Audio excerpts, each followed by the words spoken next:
آقا علیہ السلام فرماتے ہیں بے شک اللہ پاک نے زمین و آسمان بنانے کے بعد سور کو بنایا اور حضرت اسرافیل علیہ السلام کو عطا فرما دیا۔ ہم نے یہ بچپن سے سنا ہے کہ حضرت اسرافیل سور پھونکیں گے، آج ڈیٹیل میں سن لو وہ سور ہے کیا۔ حضرت اسرافیل سور کو اپنے منہ میں لیے ہوئے ہیں اور عرش الہی کی طرف دیکھ رہے ہیں اور انتظار میں ہیں کہ سور پھونکنے کا کب حکم دیا جاتا ہے۔ یا رسول اللہ صلی اللہ تعالی علیہ وسلم یہ سور ہے کیا؟ آقا نے فرمایا ایک نورانی سینگ ہے۔ عرض کی گئی حضور کتنا بڑا ہے؟ فرمایا بہت بڑا ہے، اس ذات کی قسم جس کے قبضے میں میری جان ہے، سور کا دائرہ زمین و آسمان کی چوڑائی جیسا۔ اور حضرت اسرافیل کو اللہ کریم 3 بار سور پھونکنے کا حکم فرمائے گا۔ اور اب سنو کیا ہوگا۔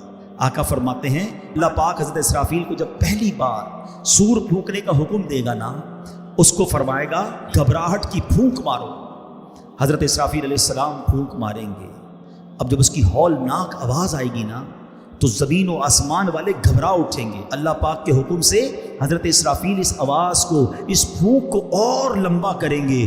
اب اس کی ہولناکی سے پہاڑ ہلنے لگیں گے، بادل چلتے ہیں ایسے پہاڑ چلنے لگیں گے، ریزہ ریزہ ہو جائیں گے، شدید زلزلہ طاری ہو جائے گا۔ جیسا کہ اللہ پاک فرماتا ہے جس دن تھر تھرانے والی تھر تھر آئے گی، اس کے پیچھے آئے گی پیچھے آنے والی، دل اس دن خوف زدہ ہو جائیں گے۔ ایک جگہ نہیں، قرآن میں جگہ جگہ قیامت کی منظر کشی کی گئی ہے، قیامت کا حال بیان کیا گیا ہے۔ نبی پاک علیہ السلام نے مزید فرمایا کہ اس وقت زمین سمندر میں پھنسی ہوئی اس کشتی کی طرح ہوگی جسے سمندر کے تھپیڑے لگتے ہیں، کشتی کے سوار کبھی اوندھے گرتے ہیں۔ اس وقت دودھ پلانے والیاں دودھ پیتے بچوں کو بھول جائیں گی، حمل والیوں کے حمل گر جائیں گے، بچے دہشت کے سبب بوڑھے ہو جائیں گے، شیطان زمین کے کناروں کی طرف بھاگیں گے، فرشتے مار کے انہیں پھر زمین کی طرف ڈال دیں گے۔ عجب کوہرام ہوگا، لوگ ادھر سے ادھر بھاگ رہے ہوں گے، ایک دوسرے کو پکار رہے ہوں گے۔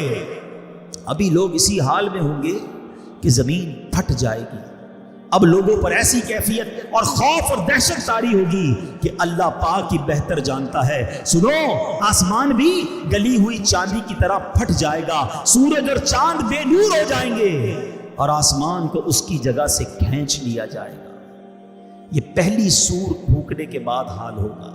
اب دوسری سور پھونکنے کا وقت آئے گا۔ پھر اللہ پاک حضرت اسرافیل علیہ السلام کو سور میں موت کی پھونک مارنے کا حکم فرمائے گا۔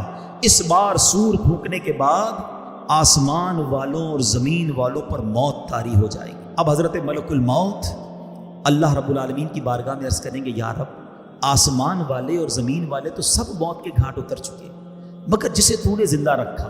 فرمائے گا بتاؤ کون کون زندہ ہے؟ حضرت ملک الموت کہیں گے یا رب تو زندہ ہے اور تجھے کبھی موت نہیں آنی، تیرے سوا عرش اٹھانے والے فرشتے بھی زندہ ہیں، حضرت جبرائیل حضرت میکائیل بھی زندہ ہیں۔ کہیں گے مولا میں بھی زندہ ہوں۔ اب حضرت جبرائیل اور حضرت میکائیل پر بھی موت طاری کر دی جائے گی، وہ بھی موت کا مزہ چکھیں گے۔ پھر ملک الموت عرض کریں گے اے مالک، جبرائیل اور میکائیل بھی موت کا ذائقہ چکھ چکے۔ اللہ فرمائے گا اب کون زندہ ہے؟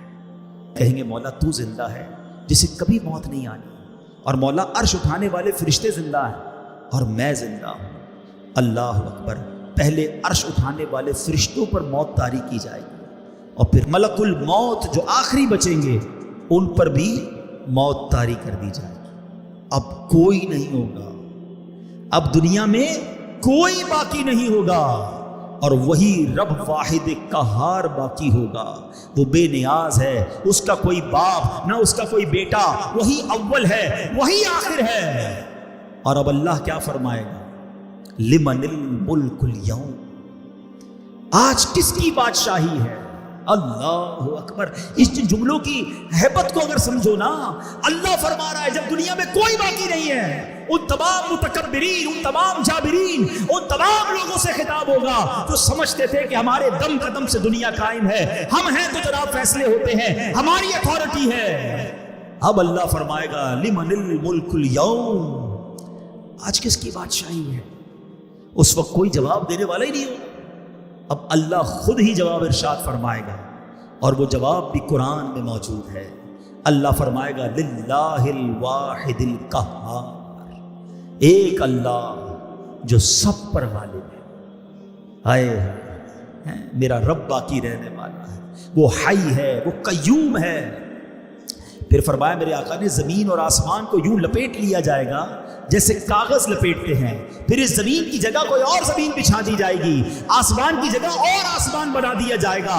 اب اللہ پاک 3 مرتبہ فرمائے گا میں ہوں جبار، جسے میرا شریک ہونے کا دعویٰ ہے سامنے آئے۔ اللہ اکبر، کوئی سر اٹھانے والا نہیں ہوگا۔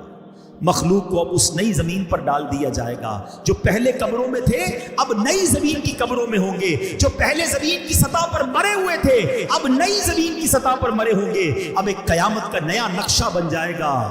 اب پیارے نبی، آخری نبی رسول ہاشمی صلی اللہ تعالی علیہ وسلم اپنا پرسوز بیان جاری رکھتے ہوئے مزید فرماتے ہیں، اب اللہ پاک فرمائے گا عرش اٹھانے والے فرشتے زندہ ہو جائیں۔ رب نے فرمانا ہے نا، وہ فرشتے زندہ ہو جائیں گے۔ حکم ہوگا جبرائیل اور میکائیل زندہ ہو جائیں، وہ بھی زندہ ہو جائیں گے۔ اب اللہ پاک حضرت اسرافیل کو حکم دے گا مرنے کے بعد اٹھائے جانے والی سور پھونکو۔ اب حضرت اسرافیل تیسری بار سور پھونکیں گے اور اس سے تمام روحیں نکل آئیں گی۔ اللہ پاک فرمائے گا میری عزت و جلال کی قسم، اب ساری روحیں اپنے جسموں میں چلی جائیں، تمام روحیں اپنے جسموں میں چلی جائیں گی۔ اب زمین کھلے گی اور آقا فرماتے تم سب اللہ پاک کی بارگاہ میں حاضر ہو جاؤ گے۔